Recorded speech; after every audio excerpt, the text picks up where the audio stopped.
This channel does not promote any violent, harmful or illegal activities. All content provided by this channel is meant for education purpose only. Anubrata Mondal সম্পর্কে দল তার অবস্থান গতকালই জানিয়েছে। অনুব্রত মণ্ডল বোলপুরের ওসিকে যে ভাষায় কুৎসিতভাবে আক্রমণ করেছেন, দল তার নিন্দা করেছে এবং অনুব্রত মণ্ডলকে 4 ঘন্টার মধ্যে ক্ষমা প্রার্থনা করে প্রকাশ্যে বিবৃতি দেওয়ার নির্দেশ দিয়েছিল দল। অনুব্রত মণ্ডল সেটা করেছেন।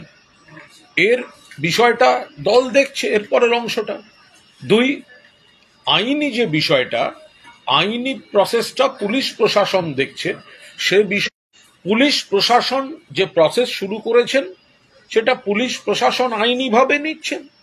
এবার সেটাই কিভাবে কখন অ্যাকিউজড রেসপন্ড করবেন সেটা পুলিশ প্রশাসন দেখছেন। এই মুহূর্তে আমরা দলের তরফ থেকে জড়িয়ে যে ইঙ্গিত করে আক্রমণগুলো করেছেন সেটা কোনো মতেই বরদাস্ত করা যায় না। দল তাই ব্যবস্থা নিয়েছে।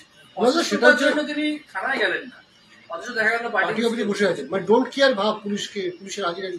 দেখুন, এই বিষয়ে আমি আবার বলছি, এই মুহূর্তে কোনো মন্তব্য দলের তরফ থেকে করব না। তার কারণ আইনি প্রসেসটা আইনের পথে পুলিশ নিচ্ছে।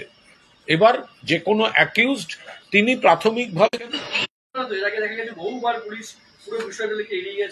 আমি আবার বলছি, অনুব্রত মণ্ডল ঠিক কাজ করেননি। দল কড়াভাবে সেটা নিন্দা করেছে, তাকে ক্ষমা চাইতে বলেছে। দল মণ্ডল অসভ্য ভাষায় গালিগালাজ করছেন, অথচ তাকে গ্রেপ্তার করা হচ্ছে না। এটা কোনো সাধারণ মানুষ বা অন্য কোনো রাজনৈতিক দলের কেউ করলে তখন গ্রেপ্তার হয়ে যেত।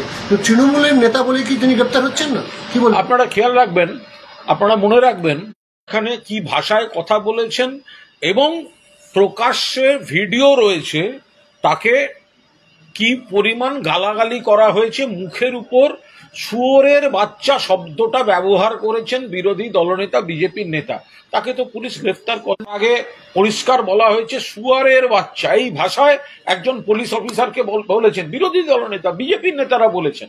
এবং বিজেপি এখানে যেমন তৃণমূল সেটাকে নিন্দা করে ক্ষমা চাইবার নির্দেশ দিচ্ছে এবং পুলিশে এফআইআর হয়ে প্রসেস শুরু, তৃণমূল বলে পুলিশ ব্যবস্থা নিচ্ছে না, এই প্রসঙ্গটা আসেই না। তাহলে এখানে তো প্রশ্ন উঠছে যে যদি শুভেন্দু অধিকারী এইরকম ঘটনা ঘটিয়ে থাকেন এবং আপনাদের সরকার ক্ষমতায় রয়েছে, আপনাদের পুলিশ ক্ষমতায় রয়েছে, সেই পুলিশ তাহলে তখনও ব্যবস্থা নেয়নি, আজও ব্যবস্থা নিচ্ছে, তাহলে কি পুলিশ কোথাও মদত দিচ্ছে? এটা তো এরকম হতে পারে না। ব্যবস্থা তখনও কি আছে, থানায় গিয়ে রেকর্ড দেখে আসুন। এখনো এফআইআর হয়েছে এবং নোটিশ গিয়েছে, একটা প্রসেস শুরু হয়েছে। এবার প্রসেসটা শুরু হওয়ার দলের তরফে বুঝিয়ে দেওয়া হয়েছে অনুব্রত মণ্ডলের এই বক্তব্যগুলো দল কোনো অবস্থায় বরদাস্ত করছে না। তাকে সময় দিয়ে 4 ঘন্টার মধ্যে প্রকাশ্যে ক্ষমা চাইতে বলা হয়েছে, তিনি ক্ষমা চেয়েছেন। দলের শীর্ষ নেতৃত্ব বিষয়টা নিয়ে দলের তরফে কোনো মন্তব্য করছি না। অপারেশন সিঁদুরের প্রেক্ষিতে দাঁড়িয়ে যেভাবে মহিলাদের সম্মানের প্রসঙ্গের কথা আসছিল, এই টেলিফোনিক যে অডিও ভাইরাল, সেখানে যেভাবে ওই পুলিশ অফিসারটা একানন তার পরিবারের 2 মহিলা সদস্যকেও যে কদর্য ভাষাতে কথা বলা হয়েছে, সেক্ষেত্রে দাঁড়িয়ে অনেকের প্রশ্ন, সাধারণের এবং বিরোধীরাও, কেন পুলিশের এত সময় লাগছে? সম্পর্ক নেই। অনুব্রত মণ্ডল সম্পূর্ণভাবে নিজে যে আপত্তিকর ভাষায় আপত্তিকর শব্দগুলো প্রয়োগ করেছেন সেটা তো দলের লাইন নয়। ফলে দল সবসময় মহিলাদের পাশে থাকে, মহিলাদের সম্মান করে এবং তৃণমূল কংগ্রেসের কন্যাশ্রী থেকে লক্ষ্মীর ভাণ্ডার মমতাদি করেছেন মহিলাদের জন্য একের পর এক তাদের উপকারে সমস্ত রকম কাজ। এবং এখানে মহিলা মুখ্যমন্ত্রী মমতা বন্দ্যোপাধ্যায় তাঁর এবং তাঁর দল মহিলাদের সম্মান করে। অনুব্রত মণ্ডল একেবারে বিচ্ছিন্নভাবে অত্যন্ত আপত্তিকর, অন্য দল নেয় না। দল কড়া ব্যবস্থা নিয়েছে যেটা অন্য দল নেয় না। যখন সিপিএম এর অনিল বসু মমতা বন্দ্যোপাধ্যায় সম্পর্কে অত্যন্ত খারাপ বিশেষণ দিয়ে চুলির মুঠি ধরে, খারাপ বিশেষণ ছিল, কোনো মহিলাকে ওই বিশেষণ দেয়া যায় না, সিপিএম করেছে। একের পর এক সিপিএম এর লোকজন করেছে, শুধু তো মুখে বলেনি, বারবার মেয়ে খুনের পর জ্যোতিবাবু বলেছিলেন এরকম তো কতই হয়। কোথায় ছিল মহিলাদের প্রতি সম্মান? যখন বিজন সেতুতে আনন্দমার্গী সন্ন্যাসীদের পুড়োতে গিয়ে পুড়িয়ে মারার সময় দুজন সন্ন্যাসিনীকে পুড়িয়ে মেরে দিয়েছিল, কোথায় ছিল মহিলাদের প্রতি সম্মান? বলছি যে পুলিশের ভূমিকা নিয়ে তো যারা প্রশ্ন তুলছে, কিন্তু দল 4 ঘন্টার মধ্যে ক্ষমা চাইতে বলেছে অনুব্রত মণ্ডল। দেখুন, তৃণমূলের মানুষ জানেন যে কোনো ব্যক্তি একটা বিচ্ছিন্ন কুৎসিত মন্তব্য করেছেন, এটার সঙ্গে তৃণমূল কোনো অবস্থায়, তৃণমূলের লাইনও এটা নয়। তৃণমূলের কার্যত গোটা দল এই ধরনের মানসিকতা, দল বিষয়টায় নজর রাখছে। অনুব্রত মণ্ডলকে এর আগে কেন্দ্রীয় এজেন্সি সিবিআই 10 বার তলব করে 9 বার অসুস্থতার কারণ দেখিয়ে হাজিরা দেননি। পরে তাকে বোলপুর থেকে তার বাড়ি থেকে গ্রেপ্তার করা হয় 11 আগস্ট 2022।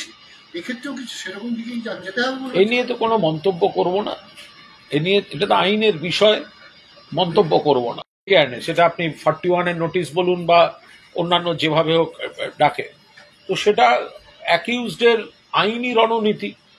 কেউ সঙ্গে সঙ্গে যাবেন, কেউ সঙ্গে সঙ্গে যাবেন না, গোটাটার মধ্যেই একটা আইনি ব্যাখ্যা থাকে এবং তাদের আইনজীবীরা যা পরামর্শ দেয় তার সঙ্গে রয়েছেন।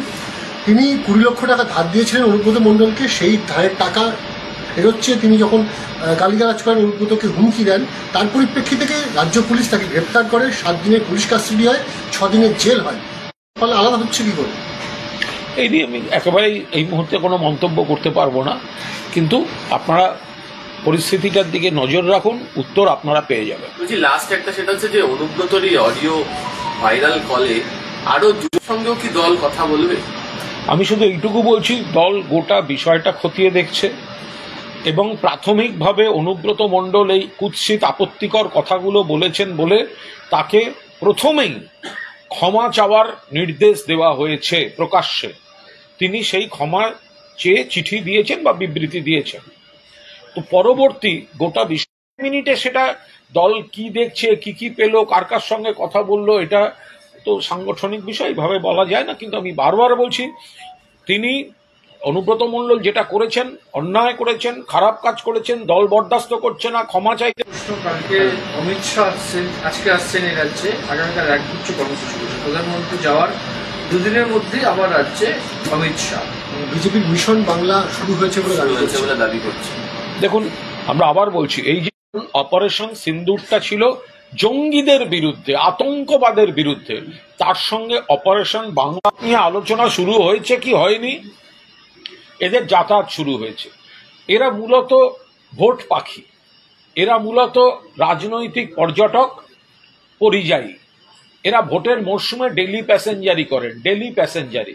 কিন্তু এরা তো বাংলার বন্ধু নন, তাই বাংলার মানুষের খুব সুবিধা হয়।